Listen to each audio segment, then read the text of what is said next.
요즘에 전도한다는 게 참 쉽지가 않습니다. 요즘 같은 시대의 전도를 해보면 크게 두 가지의 반응이 아마 있을 겁니다. 하나는 내가 예수 믿고 싶어도 내 주변에 예수 믿는 사람들 보노라면 예수 믿고 싶지 않다, 이런 얘기를 하죠. 예수 믿는 사람들 치고 바르고 선하게 양심껏 사는 사람 못 봤다, 위선자들이다, 이런 얘기를 합니다. 그러면서 나 그런 예수 안 믿는다, 이런 얘기를 하죠. 또 다른 반응은 어떤 반응이 있습니까? 예수 믿는 거 좋죠. 저도 예수 믿고 싶어요. 근데 예수 믿으려면 잘 믿어야 되잖아요. 근데 저는 그런 인간이 못 돼요.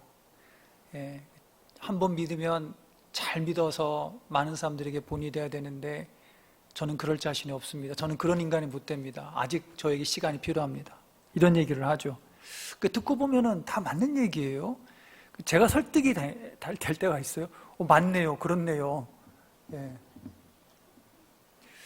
한쪽은 예수 믿는 사람들의 자격이 되지 않는다. 예수 믿는다고 하지만 정말로 예수 믿는 사람들인지 그 자격이 의심스럽다. 다른 한쪽은 내가 그런 자격이 되지 않는다라고 하는 반응들입니다. 둘 다 예수 믿는 데 있어서의 자격에 대한 문제인 것이죠. 오늘 본문에 두 사람이 나옵니다. 한 사람은 바리새인이고 다른 사람은 세리입니다. 이 두 사람이 하나님께 기도를 합니다. 하나님이 그 둘의 기도를 들으시고는 바리새인이 아닌 세리의 기도를 의롭다 판단하셨습니다. 내가 너희에게 이르노니 저 바리새인이 아니고 이 사람이 의롭다 하심을 받았노라. 자, 우리가 이 말씀을 여상히 듣고 지나치곤 합니다. 왜냐하면 성경에서 바리새인은 종종 대부분 부정적으로 평가가 되기 때문입니다. 세리는 어떻습니까? 세리는 예수님의 친구로 나오니까 우리가 이 본문 읽으면서 바리새인의 기도가 잘못됐고 세리의 기도가 좋은 기도지라고 우리가 그렇게 여기기 쉽습니다. 자, 그런데 이 당시의 바리새인이 어떤 사람들이었고 또 당시의 세리가 어떤 사람들이었는지를 우리가 알게 되면 오늘 이 예수님의 판단에 우리가 의문을 갖게 됩니다. 자, 먼저 바리새인은 어떤 사람들이었습니까?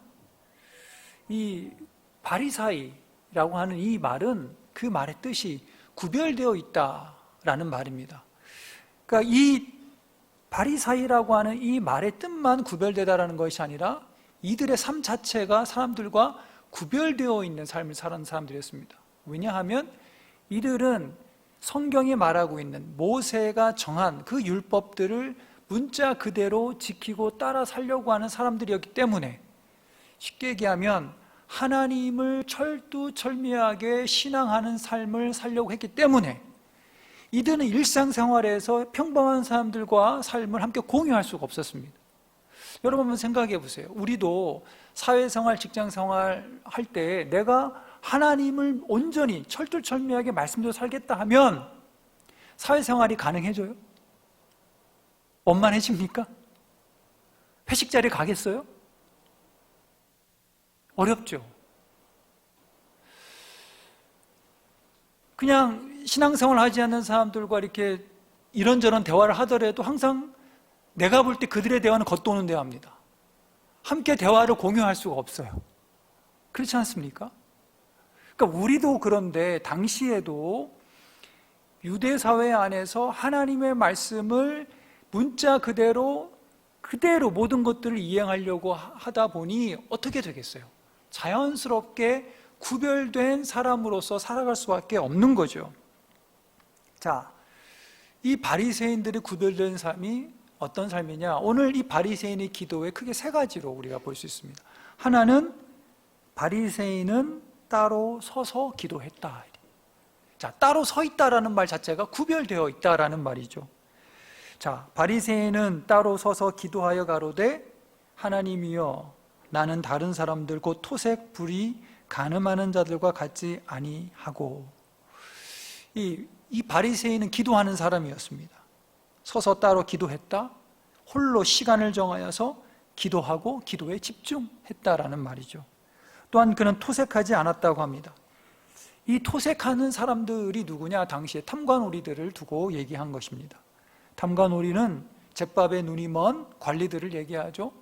재물과 돈을 탐하고 행실이 부정한 사람들을 가리키는 말입니다. 자, 그런데 이 바리새인이 토색하지 않았다라고 말합니다. 무슨 말입니까? 자기 것이 아닌 남의 재물이나 돈에 욕심을 내지 않았다라는 말입니다. 또한 그는 불의를 하지 않았다고 합니다. 그는 옳고 그름을 분명히 했고 다른 사람들에게 반듯함을 보여주는 삶을 살았습니다. 또한 그는 간음하지 않았다라고 말합니다. 자, 무슨 말입니까? 부부간의 신의를 어기는 일을 하지 않았다라고 하는 거죠. 이 정도면 어떻습니까? 바리새인 여러분, 신앙에 있어서, 행실에 있어서 도덕적으로, 윤리적으로 흠을 잡을 수 없는 그러한 사람이죠. 모범적인 사람입니다. 제가 전도사 때 그 친구가 결혼을 앞두고 장인어른 되실 분을 이제 만나러 가게 됐습니다. 근데 이 친구가 되게 긴장을 하더라고요. 예, 마치 무슨 입시 시험 면접 보러 가는 것처럼. 근데 되게 우울했어요. 왜 그러냐 했더니 그 이제 만나게 될 이제 자매의 아버님이 교회를 안 다니신다는 거예요. 근데 안 다니시는 것만이 아니고 교회 다니는 사람들 되게 싫어하시고, 심지어는 그 이제 장모님이 되실 분을 그렇게 교회 다니신다고 그렇게 핍박을 많이 한다는 거예요. 강하게 핍박을 한다는 거예요. 과거에 교회에 다니다가 상처받은 것도 있고, 그래서 이제는 교회에 등지고 교회에 대해서 되게 반대적인 입장으로 있다는 거예요. 그래서 제가 그랬죠. 왜 만났냐 그랬어요. 그럴 줄 알고 만났냐 그러더라고요. 예, 만나면서 자매님, 아버님 교회 다니시면 이런 거 묻고 만나지 않지 않느냐. 그래서 만나서 사귀게 되고 결혼하게 되면서 알게 된 거죠. 그 가정의 신앙의 그 내용들을. 그러면서 이제 가게 되는데, 가서 만났는데 정작 그 이제 장인어른 되실 분이 아무 말도 안 하시더라는 거예요. 아무 말도 안 하시고 그냥 신상에 대해서만 묻고 맛있게 밥 먹고 이제 헤어졌다고 합니다. 돌아와서 이 친구가 하는 얘기가, 근데 밥 먹으면서 딱 한마디 자기한테 하더라는 거예요. 이게 뭐냐 했더니, 자기는 교회 다니는 사람들 딱 질색이고 싫다. 게다가 교회 전도사라고 하니까 분명히 자기 딸 굶길 게 뻔하고, 네, 그래서 아주 마음에 안 든다 이렇게 딱 마음에 안 든다. 그런데 전도사라고 하니까 적어도 술은 안 마실 거고, 네, 술을 안 마시게 되면 술 먹고 들어와서 자기 딸한테 못된 짓, 주먹질 안 할 거고, 그리고 교회 전도사라고 하니까 바람은 안 필 거고 나쁜 짓은 안 할 거고, 그 정도면 됐지. 그 말이 전부랍니다. 허락을 받은 거죠. 받은 거죠. 여러분, 자, 둘 중에 한 사람을 선택해야 됩니다. 유능하고 잘난 사람, 아니면 좋은 사람. 누굴 선택하시겠어요?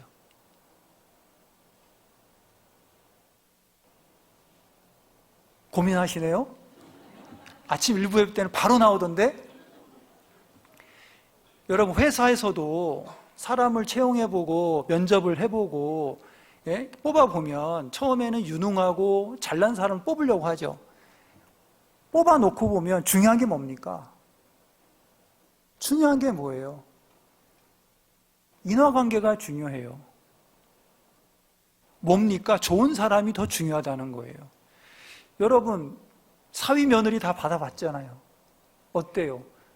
결혼할 때는 유능하고 잘나고, 예? 연봉 많고 그러한 사위 며느리가 중요하잖아요. 좋은 가문이 중요하죠. 학벌 중요하죠. 근데 막상 살아보면 뭐가 중요합니까? 좋은 사람이 중요해요. 예. 어렵게 결혼한 그 친구 잘 살고 있어요. 자, 바리새인은 서서 따로 기도하여 가로되 하나님이여 나는 다른 사람들 곧 토색 불의 간음하는 자들과 같지 아니합니다. 그 당시 사회적 기준으로 볼 때 바리새인은 상당히 좋은 사람이었던 겁니다. 자, 둘째로 바리새인은 하나님께 감사하는 사람이었습니다. 뭐라고 기도합니까? 하나님, 제가 이 세리와도 같지 않음을 감사합니다. 세리와 같지 않다는 게 무슨 말이죠? 그것이 왜 감사한 이유입니까? 왜냐하면 하나님 저를 사람들 앞에 부끄럽지 않게 살게 하심에 감사합니다라는 말입니다. 저와 여러분들은 좋은 신앙의 집안이나 내력 좋은 가문에 태어난 사람들을 되게 부러워합니다. 또 우리 가정이 그런 집안일 경우에 여러분 감사하지 않습니까? 우리가 추석 당일 아침에 모여서 예배 드릴 때 우리가 어떤 기도를 했습니까, 여러분? 하나님, 우리 이 집안, 믿음의 집안 일궈서 이렇게 예배하게 하심에 감사합니다. 그렇게 기도하지 않았습니까? 하나님, 세상에 문제 많은 가정이 있는데 우리는 이렇게 믿음 안에 본이 되게 하시니 감사합니다. 하나님, 남에게 신세지는 인생이 아니라 베풀고 주는 인생 살게 하심에 감사합니다. 하나님, 저희에게 필요한 거 채워주심에 감사합니다. 우리가 그런 기도하지 않나요? 그런 기도를 우리가 부러워하지 않나요? 하나님, 우리 자녀들이 어긋나지 않고 바르게 자라게 하심에 감사합니다. 하나님, 저희가 남에게 부끄럽지 않게 하심에 감사합니다. 이런 기도 여러분 어때요? 너무나 부럽고 그런 기도를 사모하지 않습니까? 오늘 이 바리새인의 기도는 그와 같은 감사의 기도입니다. 세 번째로 바리새인이 뭐라고 기도하냐면 나는 일회에 2번 금식하고 소득의 11조를 드립니다. 자, 일주일에 이틀을 금식하고 11조를 온전히 한다는 거예요. 자, 말로만, 입술로만이 아닙니다. 율법이, 성경이 정한 대로 그는 거룩한 삶을 살아내고 있다는 겁니다. 여러분, 11조를 온전히 드린다는 게 무슨 말입니까? 마음이 가느냐, 안 가, 마음이 있느냐, 없느냐를 떠나서 겉으로라도 11조를 철저하게 온전히 드린다는 것 쉬운 일입니까? 쉽다고요? 어려워요. 어렵지 않습니까, 여러분? 저만 어려운 건가요? 쉽지 않습니다. 예나 지금이나 온전히 11조를 드린다는 것은 마음 각오 한 걸 떠나서 그거는 너무나도 어려운 일인데 이 바리새인은 율법이 정하는 대로 일주일에 2번 금식하고 온전한 11조를 드리는 삶을 살고 있다는 말입니다. 바리새인은 흔들림이 없다라는 얘기예요. 자, 오히려 이런 모습이 우리에게 부족해서 탈이죠. 예수님은 바리새인의 의로운 만큼은 높이 인정하셨습니다. 마태복음 5장 20절에 뭐라고 얘기하죠? 내가 너에게 이르노니 너의 의가 서기관과 바리새인보다 더 낫지 못하면 천국에 이르지 못하겠다. 자, 그렇다면 세리는 어떻습니까? 13절 보니까 세리는 멀리 서서 감히 눈을 들어 하늘을 우러러보지도 못하였다. 무슨 말입니까? 그는 감히 교회에 들어서지도 못하고 하늘을 올려다보지도 못했다라는 말입니다. 당시 유대 사회에는 이 600여 가지의 법이 있었습니다. 모세율법이라는 것은 교회법만이 아니고 당시에는 일반 사회법입니다. 형법, 민법이 다 이 모세율법이 있었는데 600여 가지나 되는 법인데 그 가운데 꼭 반드시 행해야만 되는 것이 240여 가지, 해서는 안 되는 게 300몇십여 가지 해서 600여 가지입니다. 근데 그 유대 사회에서 누구를 의인으로 치고 누구를 죄인으로 치냐면 이 600여 가지의 율법들을 행하느냐 못 행하느냐에 따라서 행하는 자는 의인이고 못 행하는 자는 죄인이 되는 겁니다. 자, 그러면 한번 가만히 생각해 보십시오. 누가 이 600여 가지 되는 법을 완전히 준수할 수 있겠습니까? 어떤 신분에 있던 사람들이. 지금도 크게 다르진 않습니다. 예.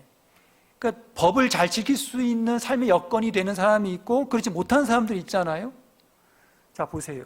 성경에 보면 어떤 사람들을 유대사회가 죄인 취급했냐면 고아, 과부, 장녀, 세리, 그 다음에 양치는 목동들, 병을 갖고 있는 병자들, 이런 사람들을 가지고 성경은 죄인 취급했습니다. 노예들. 왜 그렇습니까? 그들은 먹고 살기가 바쁘고 힘들기 때문에 율법을 지킬 수가 없는 거예요. 어떻게 11조를 드립니까? 소득이 없는데? 어떻게 금식할 수 있습니까? 매일 굶는데? 어렵죠. 애시당초 이들은 율법을 지킬 수 있는 사람들이 아니기 때문에 그 사회가 죄인으로 단정짓는 거예요. 세리는 그러니까 법적으로 신앙적으로 죄인으로 낙인된 자들인데 그뿐만 아닙니다. 이들은 사회적으로도 죄인으로 낙인됐습니다. 왜냐하면 세리는 남의 것을 빼앗는 사람들이었기 때문입니다. 이들은 신분적으로 시민권은 로마에 속한 사람들입니다. 왜냐하면 로마 정부가 유대인들을 이간질하기 위해서 그 공무원들을, 지역 공무원들을, 유대인들을 채용을 해서 그들로 하여금 세금을 징수하게 한 겁니다. 그러면서 그들이 범하는 이런 토색하는 것, 다 쉽게 얘기하면 정한 세 이상의 것을 빼앗는 것에 대해서 로마가 함구하고 있습니다. 어느 누구도 세리를 뭐라고 할 수가 없는 거예요. 그러니까 바리새인이 기도할 때 나는 토색한 자가 아닙니다라고 할 때 그 토색한 자가 누구냐? 바로 이 세리를 두고 하는 얘기입니다. 세리들이 탐관오리였다는 거예요. 오죽했으면 바리새인이 이 세리처럼 되지 않게 하심에 감사합니다라고 했을까? 토색하고 불의하고 불신의 삶을 사는 자가 무슨 금식을 하고 남의 것을 빼앗기를 즐겨하는 자가 무슨 11조를 드리겠는가 말입니다. 그러니까 이 세리는 무슨 양심으로 교회 앞을 기웃거리고 하늘을 올려다볼 수 있겠습니까? 이 두 사람은 대조적입니다. 자, 그런데 하나님은 바리새인이 아닌 세리의 기도가 의롭다라고 판단하신 거예요. 내가 너에게 이르노니 이 사람이 저 사람보다 의롭다 하심을 받고 집에 내려갔느니라. 여러분, 세리가 의롭다고요? 뭐가 의롭습니까? 세리는 회개했고 바리새인은 회개하지 않았기 때문에 그렇습니까? 아니죠. 세리는 죄가 많으니까 당연히 회개해야지요. 바리새인은 기도도 많이 하고 계명대로 사느라고 수고했으니 하나님께 감사할 것이고 사람들 앞에 인정도 받아야 하는 것 아닙니까? 바리새인은 하나님과 사람 앞에 삶의 열매가 있죠. 내어놓을 믿음의 열매가 있죠. 그러나 세리는 아무것도 내놓을 열매가 없는 거예요. 그런데 주님은 왜 세리를 의롭다라고 판단하셨냔 말입니다. 무릇 자기를 높이는 자는 낮아지고 자기를 낮추는 자는 높아지리라. 무슨 말입니까? 겉으로 행위적으로 얼마나 올바르고 의로운 행동을 했느냐가 아니고 마음을 낮추고 있느냐, 이거라는 것이죠. 세리는 자신의 밑바닥을 본 거예요. 그것을 고백하고 있는 거예요. 하나님이여 불쌍히 여기소서, 나는 죄인입니다. 여러분, 우리가 살면 살수록 알게 되는 게 있죠. 나에 대해서 알게 되죠. 물론 나에 대해서 명확하게 다 알게 되진 않습니다. 그러나 조금씩 나에 대해서 분명해지는 게 있죠. 어떤 걸 우리가 보게 되죠? 우리의 바닥을 보게 됩니다. 나이가 들면 들수록, 철이 들면 들수록 순수함은 사라지고 더 계산적인 나를 보게 되고 더 무정한 나를 보게 되고 더 완고해지는 나를 보게 됩니다. 나이가 들수록 우리는 더 좋아지는 부분도 있지만 많은 부분에서 우리는 더 나빠지고 퇴보합니다. 제가 지난주에 제가 유학생활 할 때 섬겼던 교회 담임 목사님이 한국에 집회가 있어서 들어오셨습니다. 너무 반갑게 만났습니다. 한 20여 년 전 일이기 때문에. 근데 이 목사님이 내년에 은퇴하세요. 조기 은퇴하시는 분이에요. 65세 조기 은퇴인데 내년에 은퇴하세요. 그래 만났어요. 20년 전에 그 40대 중반의 이 목사님, 그 젊고 스마트하고 똑똑하시고 지도력이 있으시고 저한테는 그런 모습이 각인되어 있는 것이죠. 근데 이제는 머리가 하얗고 내년이면 은퇴시고 식사를 하는데 이분이 뭐라고 하냐면 나이가 드니까 무섭다는 거예요. 왜 그래요? 목사님 했더니 자꾸 내가 이렇게 뭘 자꾸 흘리고 잊어버리고 허둥대고 그런다는 거예요. 그러냐고. 근데 이제 기도를 하게 됐습니다. 식사 기도를 하는데 옆에 이제 다른 이제 분도 함께 했습니다. 이분도 사실은 그 교회에 같이 저랑 같이 있었을 때 뭐 같이 시대는 아니었지만 그 교회 같이 살겠던 분인데 기도를 하는데 이제 목사님이 보통 기도하면 그렇잖아요. 우리 최진봉 교수님이 기도하고 또 이제 옆에 있는 친구 기도하는데 옆에 있는 친구 이름을 까먹으신 거예요. 까먹을 수가 없어요. 조금 전까지도 이름을 부르는데 기도하는데 주님, 점점점. 그러니까 이 당사자가 기도 중에 이름을 딱 댄 거예요. 근데 그것도 이름을 제대로 딱 발음했어야 되는데 그 이름도 끝자를 또 다르게 발음하신 거예요. 그래서 하여튼 기도가 맞췄어요. 그 목사님 얼굴 어떻겠어요? 저도 이제 그런 상황이 있다 보니까 얼마나 난감하시겠어요. 그러니까 목사님이 내가 지금 이렇게 나이가 이렇게 들어보니까 생각이 안 나요. 여러분 그런 거는 뭐 자연스러운 거지 않습니까? 근데 어때요? 젊었을 때는 내가 모든 것 다 잘할 수 있고 하는데 사실 65세는 젊죠. 아직은 젊지 않습니까? 그런데도 이 생리적으로 신체적으로 내 몸이 퇴보하고 있다는 것에 대해서 이제 너무 낯설어 하시는 거죠. 요즘 시대가 얼마나 초인류 고도의 기술 혁신 사회입니까? 4차 산업혁명에 의해서 이제는 이 3차원, 4차원의 삶을 우리가 넘나들며 삽니다. 동시간대, 지금 이 시간에 유럽이나 미국에 있는 사람과 통화를 할 수 있어요. 이거는 꿈만 같은 일이죠.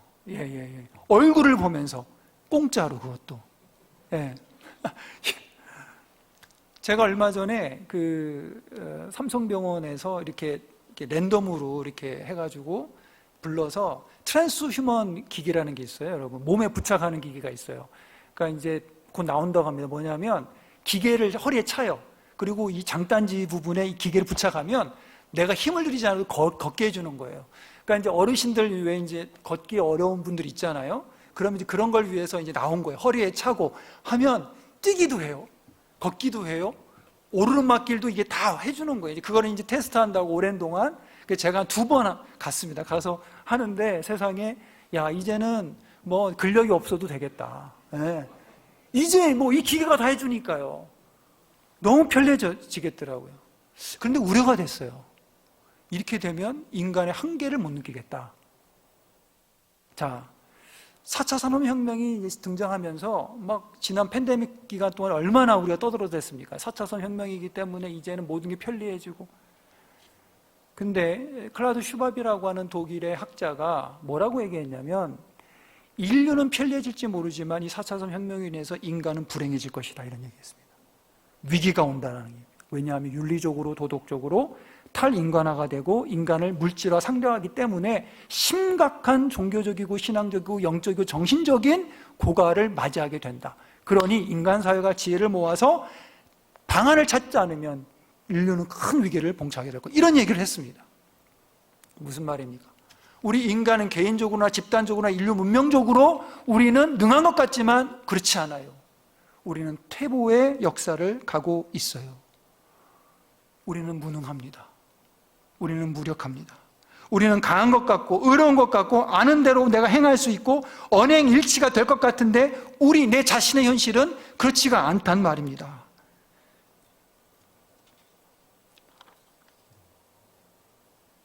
뭐가 문제입니까? 내 자신, 인간인 내 자신이 문제인 것입니다. 사람은요, 내가 살려고, 살 길을 찾으려고 스스로 죽음을 택하는 존재가 우리 인간입니다. 그게 모순된 존재예요. 로마서 7장 15절에 나의 행하는 것을 내가 알지 못하는도다. 내가 원하는 바 선은 하지 아니하고 도리어 원치 아니하는 바 악은 행하는도다. 오라 나는 공고한 사람이로다. 누가 이 사망의 몸에서 나를 건져내랴. 바리새인은 올곧은 사람이고 신앙인입니다. 우리가 본받고 싶은 신앙의 모델입니다. 그러나 하나님은 그 행위의 올바름을 의롭다라고 하지 않았습니다. 그는 자신의 부족함을 감추었습니다. 자신에 대해서 정직하게 말하지 않았습니다. 그렇게 자신을 바라보지도 않았습니다. 자신의 의로운 행위로 자신을 감추고 있었습니다. 심지어 하나님도 속을 수 있다라고 생각했습니다. 분명히 하나님은 자신의 바닥을 보고 있는데 그 하나님 앞에서 뭐라고 합니까? 하나님, 나의 행위들은 옳습니다. 나는 질적으로 다른 인간 아닙니까? 나는 적어도 저 세리와 같은 사람은 아닙니다. 그는 겉으로는 죄가 없고 의로웠습니다. 그러나 그의 중심도 과연 그랬을까요? 그는 하나님이나 자신이나 사람들 앞에서 정직하지 못했습니다. 자신을 감추었습니다. 자기의 좋은 것만 보여주려고 했습니다. 반면 세리는 어떻습니까? 세리는 죄인이지요. 심증적 죄인이 아닙니다. 명확한 객관적 외적으로 나타난 죄인입니다. 그는 본받지 말아야 될 실패자입니다. 우리는 세리와 같이 되지 않음을 감사합니다. 그러나 하나님은 그의 기도를 의롭다라고 하셨습니다. 왜요? 죄가 없어서? 아니에요. 그는 분명히 죄가 있고 죄가 많았습니다. 그런데 어떻게 하나님께서 그를 의롭다고 하셨는가? 그는 자신을 알았습니다. 정직하게, 부끄럽지만 죄 앞에서 자신의 무력함을, 무능함을, 자신의 나약함을 하나님께 감추지 않았습니다. 자신의 밑바닥을 보노라니 무성한 말이 무색하고 하나님 앞에 할 말이 없는 것입니다. 멋있는 말 할 수가 없습니다. 하나님께 말할 수 있는 것은 하나님께서 지금 알고 있고 보고 있는 자신에 관한 진실들 뿐입니다. 하나님, 불쌍히 여겨주세요. 저는 죄인입니다. 여러분, 우리가 중환자실에 가면 느끼는 게 있죠. 중환자실에 가면은 생사를 오가죠. 그 순간에 그곳에서는 세상의 가식이나 위선의 가면이 발가벗겨집니다. 우리가 일상에서는 인사치레로 주고받는 대화들이 있습니다. 영혼 없이 관계하는 관계들이 있습니다. 체면을 차려야 됩니다. 허세도 부려야 됩니다. 과장도 해야 됩니다. 그런데요, 중환자실에 가보면 어떻습니까? 그런 게 의미가 없어집니다. 체면도, 속빈 허세도, 요란한 과장도, 자랑도 숨어버립니다. 욥이 하나님 앞에서 그걸 깨달은 거예요. 하나님, 나는 미쳐나오니 무엇이라 주께 대답하리이까? 손으로 내 입을 가릴 뿐이로소이다. 여러분, 하나님께 무엇이 옳은 겁니까? 무엇이 의로운 것이죠? 흠이 없는 것입니까? 행위가 완전한 것입니까? 죄가 없는 것입니까? 그렇죠. 그러면 좋죠. 그러나 그럴 수 없습니다. 그것이 아니고 왜 그렇습니까? 우리가 생겨먹은 게 그럴 수 없을 만큼 우리는 부패하고 연약하고 무력하기 때문에 그렇습니다. 시편 51편 5절에 다윗이 뭐라고 고백합니다? 내가 죄악 중에 출생하였으며 어머니가 나를 죄 중에 잉태하였나이다. 하나님께서 인정하는 의로움은 자기 자신을 알고 정직하게 고백하는 데에 있습니다. 세리처럼 멍이 들도록 자신의 가슴을 두드리는 겁니다. 왜요? 우리도 어찌하지 못하는 우리 안의 어둠 때문에 그렇습니다. 나도 어찌하지 못하는 내 안의 모습과 거짓 때문에 그렇습니다. 그것 때문에 하나님 앞에 고백할 수밖에 없는 거고 사람들 앞에 눈을 낮출 수밖에 없는 것이죠. 자, 그런데 예수 그리스도께서 우리를 구원하신다. 이 말이 무슨 말입니까? 우리가 구원받았다는 말은 무슨 말입니까? 그것은 우리가 용기를 가지게 되었다라는 말입니다. 어떤 용기? 내 안에 있는 나의 바닥을 드러내 보일 수 있는, 고백할 수 있는 용기가 우리에게 주어진다라는 말입니다. 이 용기는 만용이나 허세가 아닙니다. 자기에게 없는 것을 부풀려 보여주려고 하고 마치 자기가 대단한 사람인 것 마냥 내보이는 그런 용기가 아닙니다. 참된 용기는 자신을 있는 그대로 내보이는 행동입니다. 주님께서 말씀하셨습니다. 진리를 알지니 진리가 너희를 자유케 하리라. 하나님의 말씀은 우리에게 용기를 주어서 허울에 묶여있는 우리를 자유케 하는 것입니다. 여러분, 우리가 아침 일어나서 엉클어져 있는 머리와 망가져 있는 우리 얼굴을 바로 거울로 볼 수 있는 사람이 누가 있습니까? 예. 우리가 이 변화된, 변형된 몸을 액면 그대로 거울로 마주 대할 수 있는 사람이 누가 있겠습니까? 용기가 나지 않아요. 우리는 나 있는 그대로 나의 밑바닥을 보여주는 것, 우리는 부끄럽습니다. 상대방이 나를 무시할 거라 생각합니다. 상대방이 나에 대해서 실망할 거라고 생각합니다. 두려워요. 그래서 우리는 감춰요. 교회에 오지만 적당한 거리가 있고 적당한 사회적인 언어로 인사하는 것입니다. 보여줄 수가 없어요. 구원은 우리에게 용기가 주어지는 겁니다. 시중에 우리 신앙서적에 나와 있는 책 중에 감자탕 교회 이야기라는 책이 있죠. 좀 오래됐습니다. 제가 이 책 부분에 감동이 되는 부분이 있습니다. 2002년, 꽤 됐죠. 2002년에 이 교회가 10주년이 되는 이제 그 10주년 감사 예배에 관한 내용입니다. 10주년 기념 준비위원회가 꾸려져서 성대한 창립 감사 예배가 준비되고 거기에 맞는 행사가 준비되고 있었습니다. 이 감자탕 교회는 지금 노원구 쪽에 있는 광염교회라는 교회인데, 이 교회는 자체 건물이 없습니다. 그때 2002년도 이때도 마찬가지였는데, 이때 이제 10주년 행사를 해야 되니까 그래도 교회 나름대로 큰 행사지 않습니까? 그래서 교회가 구민회관을 빌려가지고 행사를 하기로 했습니다. 그런데 일주일 앞에 두고 목사님이 이 구민회관에서 하기로 한 10주년 창립 기념 감사 예배를 취소하겠다고 하는 편지를 교인들 앞에 보낸 거예요. 그 내용이 그 책에 실려 있습니다. 교회 형편을 잊어버리고 진행하려 했던 자신의 부족함을 공개적으로 고백했습니다. 그 내용이 이렇습니다. 금년 3월 28일이면 교회 설립 10주년이 되는 날입니다. 10주년이라 좀 의미 있는 시간을 가졌으면 좋겠다는 의견이 있어 진행된 일들이 있습니다. 그 중에 하나가 구민회관을 빌려 수요일 저녁 10주년 감사 예배를 드리기로 준비하던 것입니다. 엉겁결에 시작된 일인데 계속 마음의 부담이 되었습니다. 제 스스로 합리화해봤습니다. 함께 모일 장소가 없어서 구민회관을 빌린 것이니까, 아이고, 이왕 이렇게 된 것 그냥 눈 감고 가만히 가자라고 하는 마음도 있었는데, 일관성을 유지하며 목회하겠다고 하는 그간의 다짐과 틀어지게 되는 걸 보고 그러면 안 될 것 같고, 또 다른 부담은 10주년 예배가 하나님보다 담임 목사인 내게 맞춰져 있는 것 같습니다.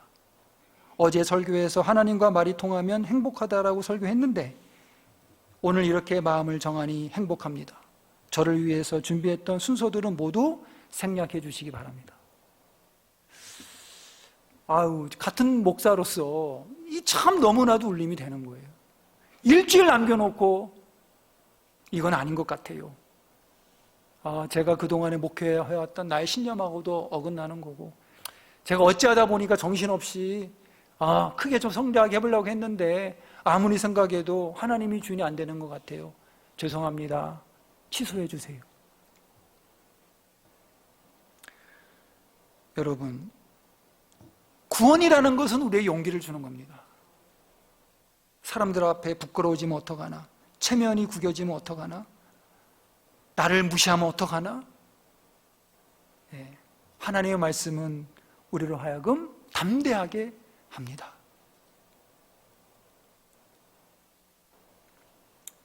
하나님은 의로운 바리새인의 기도가 아니라 죄인이지만 애통하는 기도, 가슴을 치며 자신의 부족함을 고백하는 그 기도를 의롭다 인정하십니다. 우리의 하나님 앞에서의 의로움은, 하나님, 제가 이만큼 해냈어요, 하나님 절 좀 보아주세요, 내가 참 잘했죠가 아닙니다. 하나님 죄송합니다. 하나님 아시는 대로 제가 너무나도 부족합니다. 하나님의 도움이 없이는 제가 사람으로서 바로 설 수가 없습니다. 주님 도와주세요. 이제 추석 주간이 이제 종반으로 갑니다. 여러분 엊그저께 행복하셨습니까? 자녀들하고 손주들하고 만나서 좋은 관계를 가졌나요? 그러길 바랍니다. 혹여 부모가 상처받고 자녀들이 상처받고 헤어지진 않았습니까? 서로 잘났다고, 서로 부족함을 감추고 남 탓하느라고 그러진 않았나요? 하나님의 구원은 우리로 하여금 행복하게 합니다. 고백하게 하는 거예요. 부끄러운 것이 아닙니다. 우리가 진실될 때 하나님께서 우리 안에 새로운 일을 시작하십니다. 진실될 때 우리 안에 새로운 삶이 시작하게 됩니다. 오늘 이 주님의 말씀을 마음에 새기고 새로운 한 주를 살아갈 수 있는 우리 성도님들 되시기를 간절히 기도합니다.